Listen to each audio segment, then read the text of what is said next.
Sebelumnya saya ucapkan terima kasih atas kehadiran Bapak Ibu semua dalam kegiatan diseminasi budaya positif dalam rangka tugas memenuhi tugas saya sebagai CGP Rekognisi Angkatan 11. Bapak Ibu, pertama-tama adalah kita menjadikan puji syukur dari Tuhan Yang Maha Esa karena telah melimpahkan rahmat-Nya, nikmat-Nya yang tak terhingga sehingga kita bisa berkumpul pada hari ini dalam kegiatan diseminasi budaya positif modul 1 di depan.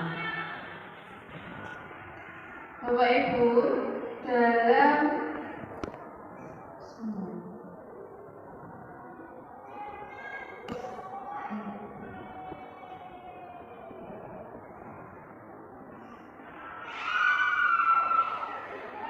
Bapak Ibu, salah satu fokus di pendidikan guru pemula itu adalah pembentukan budaya positif. Di sekolah kita juga dalam kurikulum merdeka itu adanya penanaman karakter. 5 profil wajar Pancasila itu adalah yang ditunjukkan adalah untuk menanamkan karakter. Sebelum kita mengenal karakter, bagaimana menanamkan karakter, kita perlu sadari dulu bahwa kebutuhan manusia itu ada 5 dasar kebutuhan manusia. 5 kebutuhan dasar inilah yang akan memotivasi dirinya setiap melakukan tindakan. Yang pertama adalah dia ingin bebas. Anak-anak, setiap manusia itu pasti memiliki rasa untuk bebas. Gitu. Kemudian yang kedua, rasa kasih sayang dan diterima.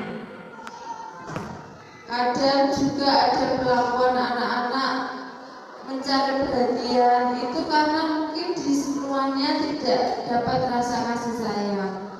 Juga mungkin ketika dia tidak diterima dengan teman-temannya, kan kadang ada anak yang dikucilkan begitu, tidak diterima dengan teman-temannya, pasti ada membuat ulah seperti itu. Kemudian kesenangan.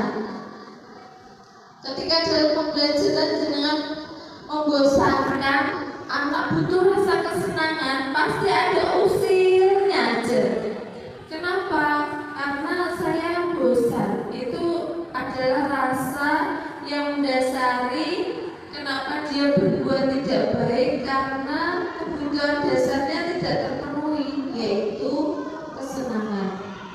Kemudian yang keempat itu adalah bertahan hidup, dan yang kelima adalah penguasaan. Contoh penguasaan ini Bapak Ibu. Biasanya ada anak yang sok superior, harus nurut sama saya begitu kan. Itu ada kenapa dia seperti itu, karena dia merasa bahwa saya butuh menguasai, itu kebutuhan dia, makanya dia berbuat seperti itu.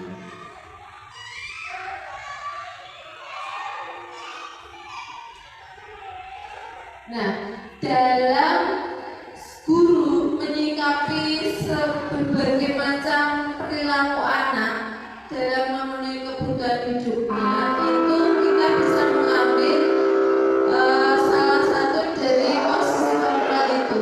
Biasanya yang sering dilakukan guru adalah satu dari kelima itu. Yang pertama adalah menghukum. Yang kedua adalah membuat rasa bersalah. Dan yang ketiga itu memantau. Keempat manajer. Dan yang kelima teman. Tapi di antara kelima itu Bapak Ibu, pasti Bapak Ibu pernah melakukan salah satu terbaik dari kelima itu adalah di posisi sebagai manajer. Penghukum merasa bersalah dan teman itu tidak terlalu diajukan. Sedangkan pemantau manajer itu masih diperbolehkan. Pemantau itu masih satu range dengan teman, tapi lebih diidealkan itu di manajer.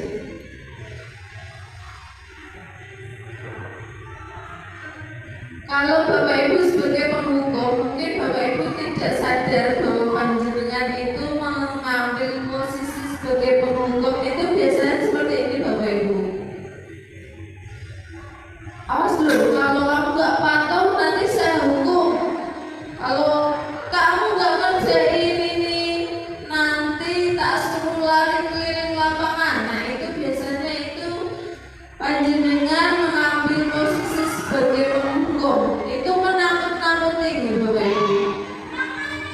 Seorang penghukum ini bisa menggunakan hukuman fisik maupun verbal.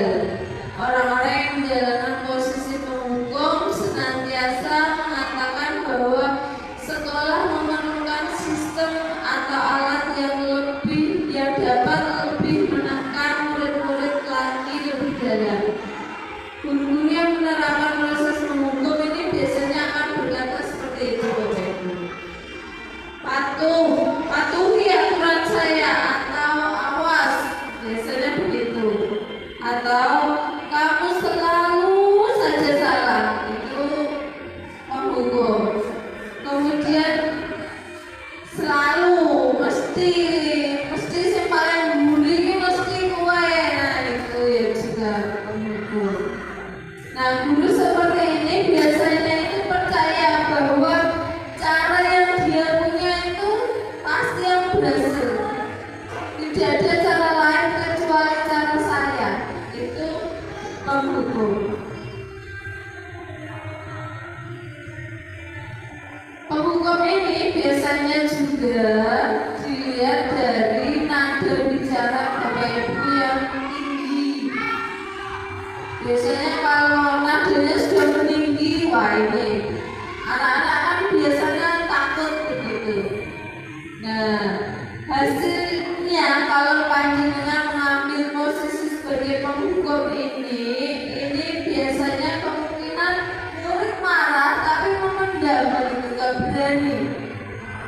Murid marah, memendam atau bersifat agresif. Bisa juga sesudah kembali murid tersebut akan mencolot-colot lagi. Kemudian lebih buruknya, sepulang sekolah murid akan melihat motor atau mobil Bapak Ibu kemudian digores karena biasanya dia punyanya Pak Guru ini yang kemarin dimarahi terus akhirnya dia bapain gitu. Biasanya seperti itu. Kalau Bapak Ibu mengambil posisi sebagai penghukum.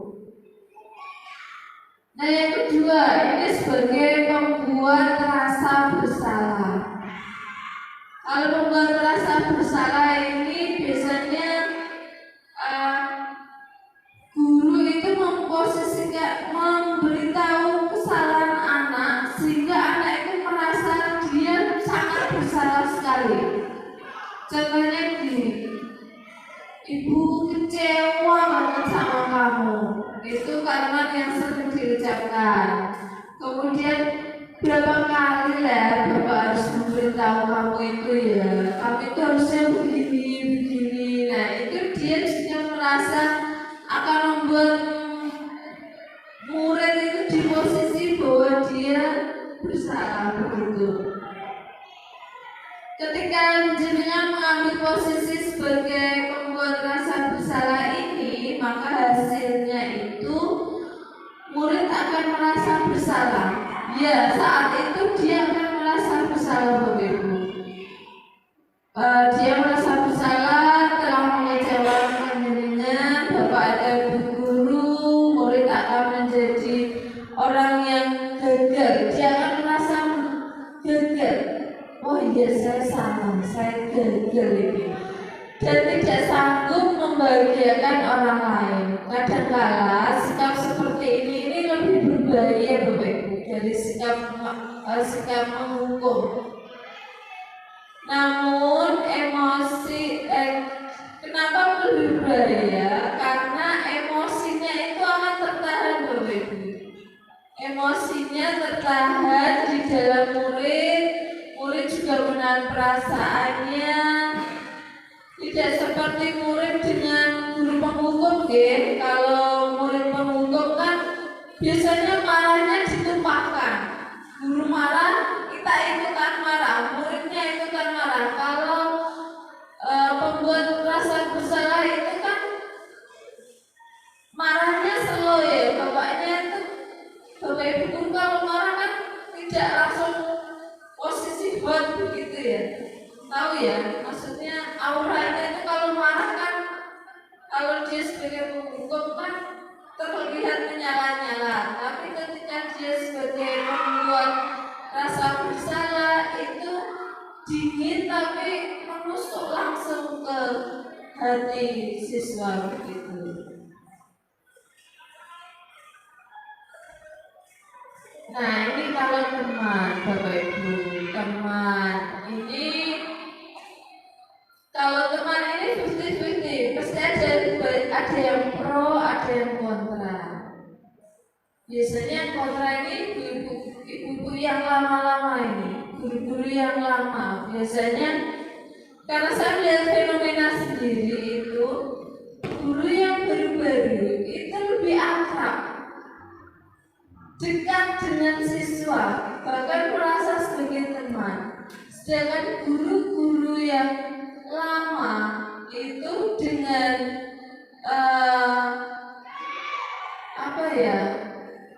kesenioran beliau seolah-olah itu kadang no, saya nggak berteman dengan siswa. Bapak Ibu, teman ini agak hati-hati karena ini memang di tengah-tengah. Bagi yang muda-muda yang menganggap dirinya teman dengan anak itu boleh sebenarnya Bapak Ibu, cuma begini, panjenengan guru itu boleh nggak berteman dengan siswa?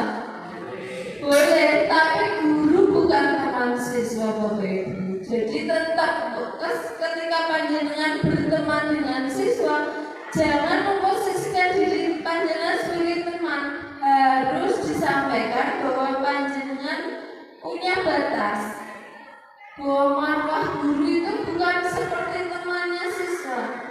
Kalau panjenengan memposisikan teman benar-benar setara dengan teman, itu nanti malah ketika panjenengan tidak memuaskan siswa itu malah marah-marah. Kok jenengan gak bisa kayak gitu ya? Wah gak seru, gak asik kan? Malah seolah-olah jadi teman marwahnya itu berkurang. Jadi harus tetap dikasih batasan. Jangan main peluk-pelukan, waktu peluk pegang pundaknya kayak bestinya begitu, nggak boleh. Cerita boleh, sharing boleh, tapi tetap harus dijaga marwah guru ya. Ini terutama biasanya guru-guru yang muda. Nah ini kalau guru pemantau ini khusus sekali. Pemantau ini biasanya dia hanya memantau saja. Kemudian ketika salah dideketin, ayo kamu melanggar peraturannya apa? Hanya seperti itu, tidak ada komunikasi, tidak ada kenapa toh saya harus seperti ini? Kenapa saya harus seperti itu? Tidak ada diskusi di situ. Ini fungsinya sebagai pemantau. Hanya kasih tahu aja. Oh, melanggar apa ya? ya sudah, itu aja, hanya begitu dia. Nah, ini posisi yang terakhir, ini yang diharapkan posisinya sebagai manajer. Kalau manajer itu memang panjenengan harus ada keterlibatan diskusi lebih panjang dengan si pembuat kesalahan itu. Misalnya bangun pagi, masuk pagi terlambat, ditanya dulu kenapa kok terlambat. Oh saya itu tidurnya kemalaman. Lah kenapa tidurnya malam? Wah ini saya main game, misalnya seperti itu, anak-anak kan begitu. Terus kalau kamu main game tidurnya kemalaman, bangunnya jadi siang. Kalau bangun siang, datang ke sekolah terlambat. Kalau terlambat, akhirnya nanti dapat sanksi dari sekolahan. Kira-kira untuk kamu mau nggak dapat sanksi lagi? Ya nggak mau Bu. Kalau nggak mau, kamu mau ngapain? Nah itu diajak seperti itu. Diajak untuk memanage juga diri si anak, memanage dirinya supaya tidak melakukan kesalahan yang berulang. Itu fungsi sebagai manajer. Dan lagi ini sebenarnya masih ada tambahan, yaitu penerapan segitiga restitusi. Cuma ini karena nanti waktu tidak memungkinkan Bapak Ibu, panjenengan nanti kita sambung di pertemuan selanjutnya nih, bagaimana menstabilkan kesalahan anak. Juga nanti ada hukuman, konsekuensi sama restitusi. Menghukum itu baik atau tidak boleh?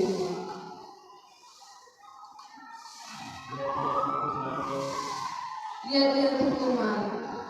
Kalau misal anak terlambat, kemudian dihukum lari lapangan 10 kali, itu cocok atau enggak Bapak Ibu? Enggak cocok. Kira-kira yang cocok apa Bapak Ibu?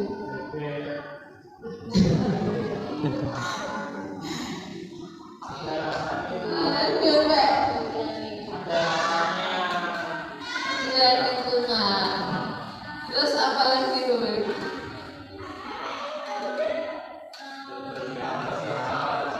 Masih cocok Pak?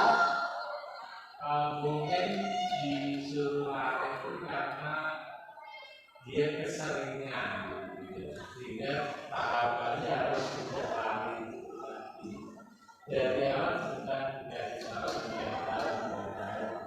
akhirnya disuruh lari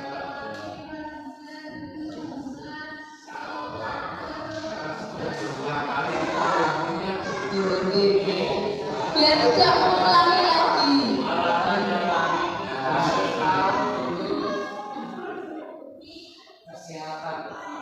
Harus tahu kesehatan anak, betul. Alasannya itu mungkin supaya ada masalah dengan nafas. Dengan nafas. Oh, bedanya begitu. Jadi ini kalau olahraga itu melihatnya setiap anak itu kalau lari itu berapa tahun sudah sudah tapi kalau gede berapapun dia tidak dengan nafas. Dengan nafas. Bapak Ibu pernah dengar kata konsekuensi? Apa bedanya hukuman dengan konsekuensi?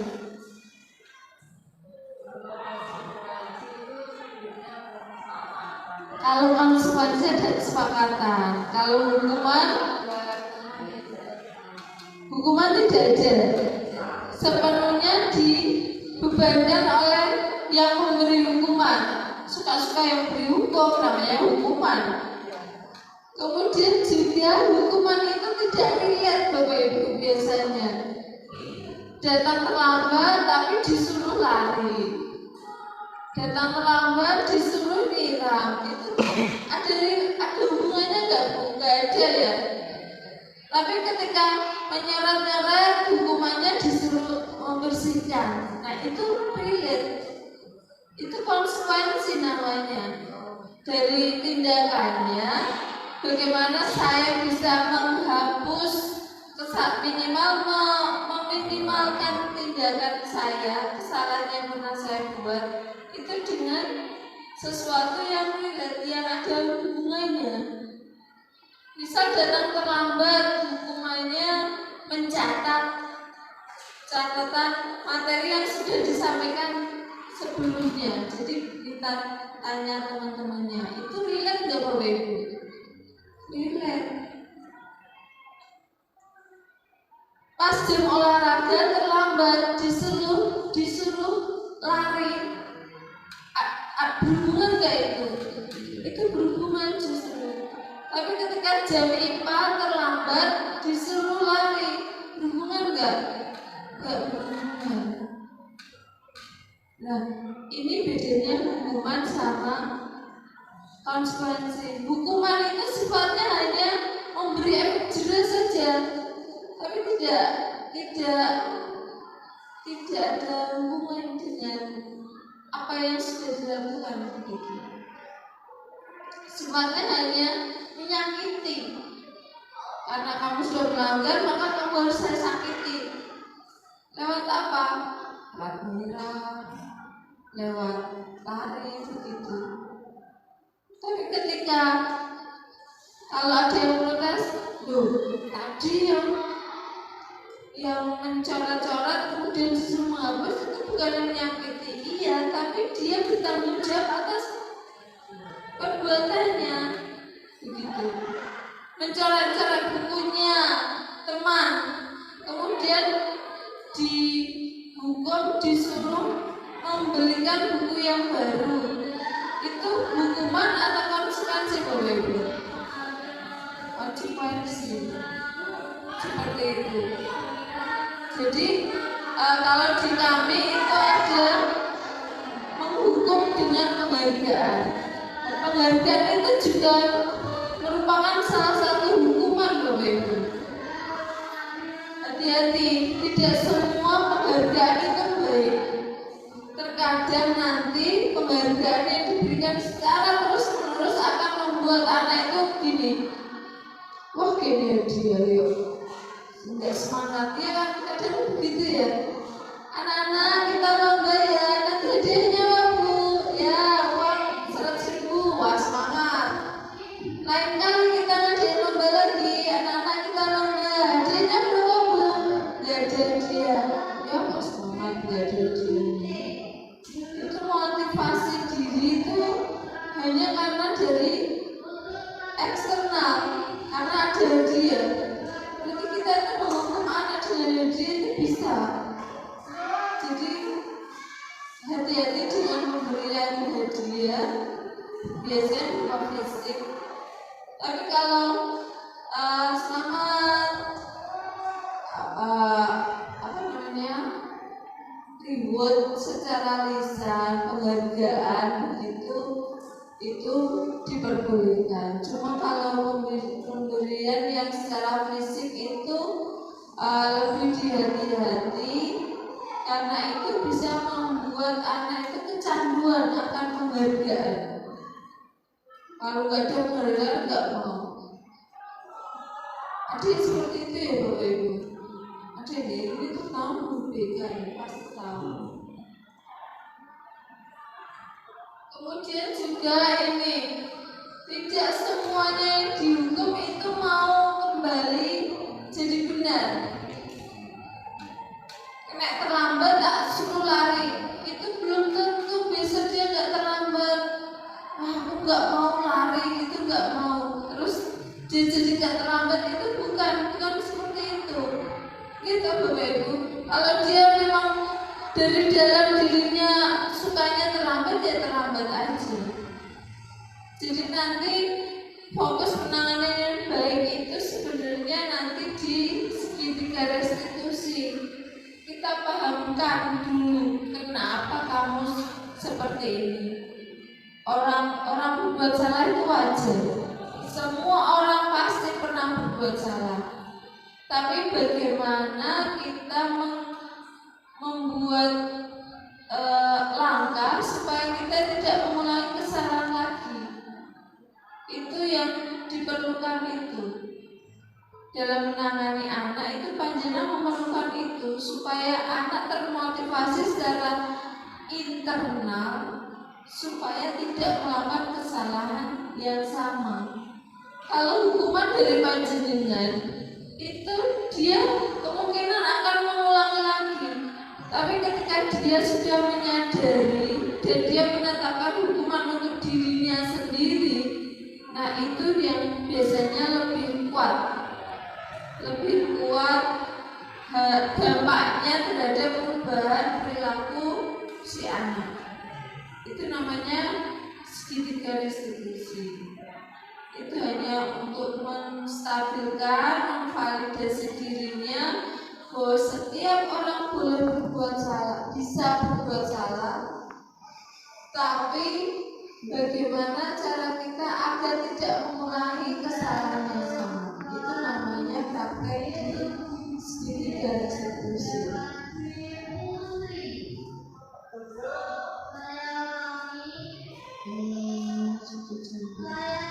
Baik Bapak Ibu, ada masukan atau mungkin sharing-sharing Bapak Ibu terkait ini budaya positif? Memang ini lama ya Bapak Ibu. Seperti kemarin saya tekankan, penerapan budaya positif itu lama sekali. Jenengan tidak bisa sehari 2 hari sudah selesai gitu. Karena pembiasaan itu harus dilakukan secara terus menerus seperti itu. Jadi kalau misal hari ini gagal, besok diulang lagi. Besok masih gagal, diulang terus begitu. Karena ini untuk sikap, beda dengan metode pembelajaran ya Bapak Ibu. Kalau metode pembelajaran itu kalau ini gagal, besok kita ubah lagi. Tapi kalau perilaku itu kan sudah ada parameternya. Kalau belum berhasil ya dilakukan terus seperti itu. Tidak ada pertanyaan Bapak Ibu? Tidak ada. Kalau tidak ada, karena kita lanjut ke lomba setelah ini, maka pertemuan kali ini saya akhiri. Terima kasih sudah menyimak, sudah berdiskusi dengan saya. Mohon maaf jika ada salah kata. Wassalamualaikum warahmatullahi wabarakatuh.